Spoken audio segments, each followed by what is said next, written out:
very bad pitches, not systematically of the horse, but riders fall, crash, horse on the fence, etc. Because unfortunately, it's not about the rope. It's about the bitless bridle. It's not at all the same thing. Thank you. Listen. To control a 600 kilo, 500 kilo of muscle with a speed of 42 kilometers per hour in front of the cross fence. I think it's more like for dressage. And, it's allowed in the Netherlands, and we never have problems. The question is for all disciplines. Sorry. For all the disciplines. FEI decide. It's important due to the quality, due to the difficulty of the sport today. We talk about sport to avoid a risky behavior of certain rider. If certain rider, I know French rider, we ride the Grand Prix with a simple link, and it's fantastic and very, very impressed.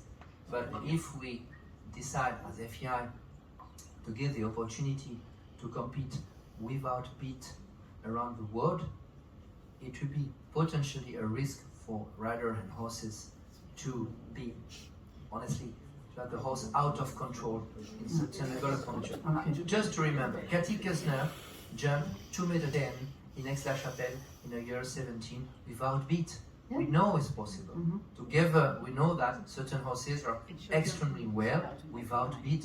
I ride certain of my horse without beat, but in competition, it's compulsory to use a beat. Okay, thank you. I think for the reason that if we said it's open, certain rider without knowledge, without education level, they will be in a very risky attitude, very dangerous for the rider and for the horse. It's just a security.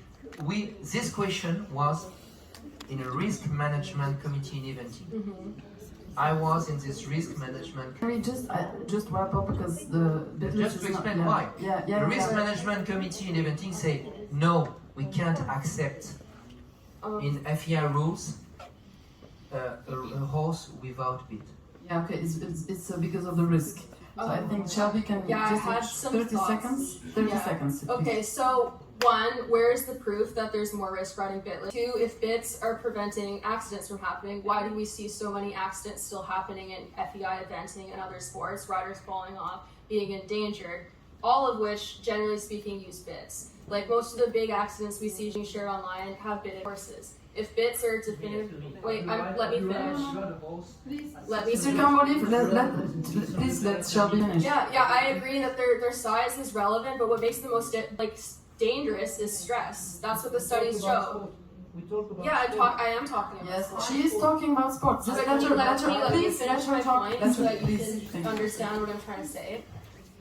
The studies that show horses being dangerous show that stress is a factor. There's studies on bits comparing bits to bitless, and they almost unanimously show that bitted horses are more stressed. And then the other thing to consider is that if a horse is happy or bitless, their riders choosing to ride them in a bit simply so they could compete could add additional risk. So I'm not sold on the risk management component unless there's actual evidence that that's a factor, which I don't believe that there is. And ultimately, in my experience as a rider, the riders who have out-of-control horses who knowingly wouldn't be able to control them at a competition without a bit likely wouldn't choose to do that because it wouldn't be beneficial to them. They're paying thousands of dollars to go to these FEI-sanctioned competitions. Why would they use equipment that's putting them at risk of not pinning in the class? I don't think that's a thing. And if it becomes one, when you change those rules, at that point you could go, okay, dangerous riding, dangerous behavior, kick them out of the ring, excuse them from the show. If they're causing a scene and they're endangering themselves and other riders, whether they're in a bit or a bitless bridle, they shouldn't be actively endangering themselves, horses, and other riders in the ring. Thank you very much, Shelby. We'll wrap up with this subject. Thank you.